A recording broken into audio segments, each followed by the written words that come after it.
Okay, today I'm going to cover some of the new features in Illustrator CS5. In this case, let me start with a new file. So in Illustrator CS5, there's a couple new tools. I mean, it's not that much different than the older versions. I think one of the things about Illustrator is that it's pretty much stayed the same throughout the past 20 years I've been using it, but um, they just add some new features here, new features there. It's getting a lot more complex, kind of like Photoshop does. It gets a lot more complex as you go along. Uh, the first one we can look at is I was working on the perspective grid. There is a tool here called the perspective grid tool, or you can also get to it over here by going under the view perspective grid, and then you could say show grid. And if you choose show grid, it'll give you this general 2-point perspective grid right here. Now the difference between going and doing that and going over here and using the tool is that this tool right here will allow you to adjust the grid, where you could adjust the actual angle of the grid. As you can see here, you can see how I can pull this away and bring it forward, and then make it bigger or smaller. As you can see here, make it bigger or smaller, and change the horizon line. So later on in the semester we'll learn a lot more detail about this, but for this intro video, I just wanted you to see what the perspective grid is and how you could use it. So once you have it on the screen like you have it there, if you use a tool, it's going to try and map it to the grid. So in this case, let's just use the plain rectangle tool, and let's put some color in there so we can see it. So we have some color and some in the stroke, and if we go and we draw, let's just draw, it'll actually draw along the perspective grid. Okay, when you're done using the grid, if we did put one there, oh look, it's doing it there. I wanted it to go the other way. I think you need to select maybe this side. I don't know. I was hoping it would go this way, but it keeps going the same way that I drew the other one. But you get the idea of how this might be used as far as the perspective grid is concerned. Once you're done using it, if you turn it off, you'll see you're left with the perfect perspective of the object you're trying to use. So I'll have to think about this a little bit more and how we could use it, and then have some lessons on that. The next new feature I want to cover in Illustrator will be the stroke option. Of course, there's a new stroke option inside of Illustrator. It allows you to use more than one thickness of a stroke. In the old days, when you would draw with like the pencil tool, you're drawing with the stroke. Okay, right now it says uniform when you're drawing with the pencil tool, but if you look over here closely, you can see I can have thick and thin, different options for my stroke. Now you can't see it much right here with one point, but if I turn it up to be really big, you can see the kind of mark you could make. See that? So you could use that. Well, actually, let's choose that before we even draw it. So if I'm using my pencil tool, I'm going to choose a different size. Okay, how about we turn it off? Click on the pencil tool, change the options to a bigger, wider, let's say 7-point stroke. Change the universal to a different, how about thick and thin here, and then draw. It still uses the same thing. I don't know why it won't let me use a thicker one. Oh, I'm sure there's a way that we could start by drawing with it this size that we want. It just keeps giving me a small one no matter what I choose at the beginning here. But there is a way to get thick and thin lines here inside of Illustrator. In addition, you can use thick and thin lines. It's just put an ellipse tool on there and draw an ellipse. There's also the stroke tool over here now underneath it's down on the left side here. If we go 1, 2, 3, 4, 5, 6, 7, 8 down on the left side, there's the width tool option. This will allow you to adjust the width of the stroke after you've made it. So if I click on there and I come over here, I can actually click and make the stroke bigger, as you can see, to make something like this. It gives you like sort of points along the edge of the stroke so that you can adjust them. So let's put maybe another plain one on there again, like using the pencil tool. So we'll put another stroke on there. Okay, and then if we come over here and use that tool again, it's called the width tool. If I zoom in here a little bit, on the edge I could put my cursor, and you can see you could change the thickness of it. I think you can make it thin or thick. There's a variety of different ways of getting the tool to do what it does. If you click in the center, you can get thick ones, get really thick area, thin area. So you can get strokes like that now using the actual tool. Again, is called the width tool. It's located in the toolbar after you kind of draw a stroke. I don't know if you can add points to this or not. Let's see if we can do it. Add anchor point to the edge here. No, it doesn't look like it. I don't know how to, like I'm thinking right now if I wanted it to add more points, because if I'm using this tool, oh, okay, here we go. You can click maybe in the middle. Yeah, there you go, and it'll add a path. There we go. So as I'm going along the path, if I click on it and drag, it'll add a point. So if I click and drag here, I'll make a point there. There we go. Click and drag, click and drag. So I'm dragging along the point using this tool, and it'll give me a new kind of point where you get a point where you can stretch and shrink it. So why don't you try some of that? Again, I'm using the width tool. I just made a circle and changed and adjusted it, but it looks like you can click and drag a path. You can change the path, so you can see it's quite intuitive as far as how it works. So you can make things like this. Wow, imagine doing that in the older version. You would have to use the pen tool and go all the way around. Wow, saves you a lot of time.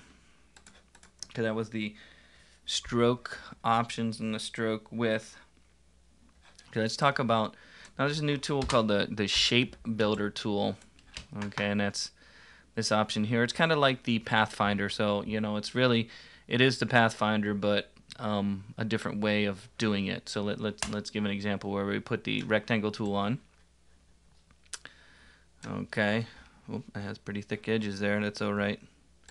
Make them a little smaller. There we go. Put some color in there so we can see it. Okay, so we have a rectangle, and then let's put our ellipse on there. Change the color so we can see it. Okay, so we have an ellipse and a rectangle. So if we select both of them, remember in the Pathfinder you could, where they overlap, you know, you can merge them together, or where they come together. So under Pathfinder, if you remember, under Pathfinder, you have all these, you know, combine, join, expand, you know, outline, crop, all these different options. It kind of works like that. It's kind of like, let's make a new shape out of two different shapes. So if you look under here, underneath the Shape Builder tool, if I click on there, it chooses where you want to cut. So if I want this like middle piece to be its own, if I just click on it, it now combined, it cut this middle piece out where they overlapped. How do I know that? Well, if I click on this one, click off first, and then click on, you can pull that away, click on, and pull that away, click on, and move this around, and you can change the color of this to a different shade color. There we go. So in order to, it's kind of like a cutting tool. So where things overlap, you can tell. The only way I found to do it is if I had both objects selected. So again, if I wanted to sort of cut a piece out, let's say I want to cut a piece out of this. Let's see if I can make this work good here. Let's see if we can do it with 3 objects. I don't know what this is going to do. Oh yeah, look, see where it overlaps there? You can click there, click there, click there. So now I've made a whole bunch of new objects from existing objects. See, that's a new object there where they were overlapping. Here's a new object where they were overlapping. Let's see if it's this one. Yeah, see, it's a new object. Wow. It's like a cutting tool. Almost cut where things are overlapping. It seems like a quite useful feature. Again, that one was called the Shape Builder tool. And then let's get into, let me undo that a couple times.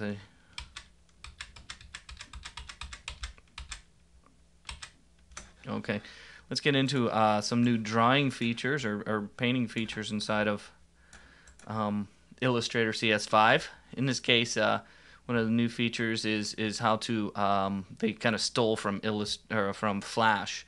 If you remember, in Flash you can actually paint in front of an object, behind an object, around an object, a selected object.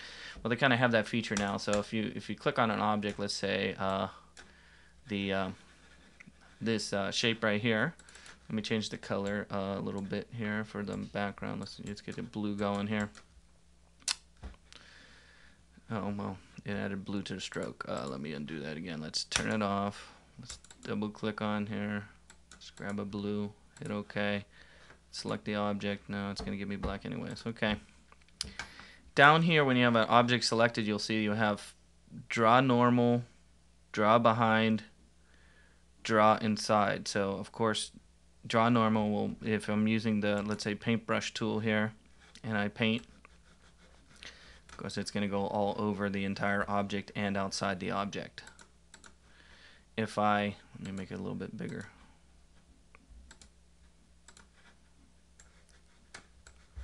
If I draw normal again, it goes inside and outside the object.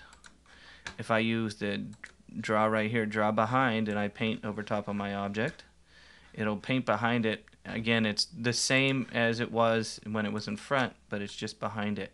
Okay, so it's the same kind of idea, the other one that I just did, but it's just drawing behind the object. But the cool one right now is the one that I think is the draw inside right here. If you see it right here, it's the end one here at the bottom of the toolbar. If I'm using the paintbrush tool now and I draw over top of it, it's only going to draw where I have it inside. And I wonder if I could change the color now. Let's try again. Yeah, no, it's going to let me change the color without changing the stroke. You know, it's got rid of the stroke on the object too. I don't know why it did that. Oh, and look, it still sees it as a big object. Oh, looks like it has some flaws. As you can see, I lost my stroke on my object. I don't know if I can get that back. It has like this confusing thing here. Let's see if I try and get it back. Makes everything the same color. I don't know, it has some flaws it looks like, but again, it's this one. It says draw inside. Let me think of some other objects that we can say. Oh, the last thing I'm going to show today, okay, is a common problem that was a problem with the older version.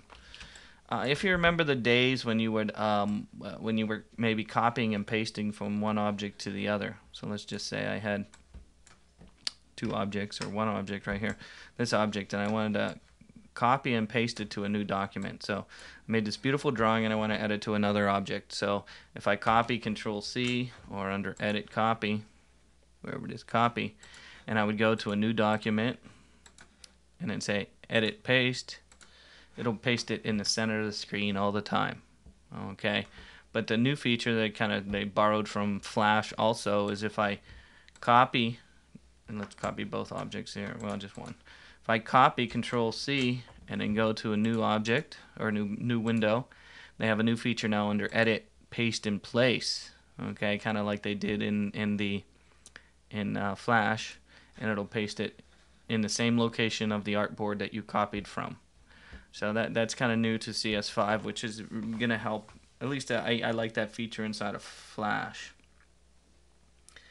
And then the last sort of feature, let me show one more, is this feature of objects over top of each other. As you can see, we have now a circle over top of the green shape, which was over top of the red shape here. You can see them as you roll your mouse over. You can see it there, but I can't get a hold of that. It supposedly is if you hold down the control key or command key on the Mac, you can drill down. See how now I've selected that? So I'm holding the control key down to select objects behind each other. Okay, so it's a way of kind of digging down underneath something so that you can select what's behind it. It's holding the control key and clicking with a black mouse allows you to dig down and select objects underneath there.